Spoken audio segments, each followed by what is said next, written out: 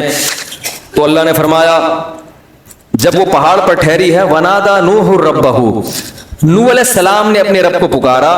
قال ربی ان ابنی من اہلی, اے اللہ میرا بیٹا ہلاک ہو گیا, وہ تو میرا رشتہ دار تھا, میرے اہل میں سے تھا, اور تو نے وعدہ کیا تھا کہ میرے اہل و عیال میں سے کسی کو ہلاک نہیں کرے گا. اللہ نے کہا یا نوح انہ لیس من اہلک, وہ تیرے اہل میں سے نہیں تھا, انہ عمل غیر صالح, اس کا عمل ٹھیک نہیں تھا. اور پھر اللہ نے تنبیہ کی کہ مجھ سے دوبارہ ایسا سوال مت کرنا. نوح علیہ السلام نے اللہ سے استغفار کیا. اس کے بعد اللہ نے کہا یا نوح اہبط بسلام منا.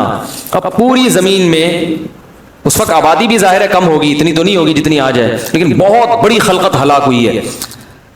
تو نوح علیہ السلام اکیلے ان 40-50 آدمیوں کے ساتھ, باقی ساری انسانیت کیا ہو گئی, ہلاک. تو اللہ نے نوح علیہ السلام سے کہا اہبط, اس پہاڑ پہ اتریں آپ.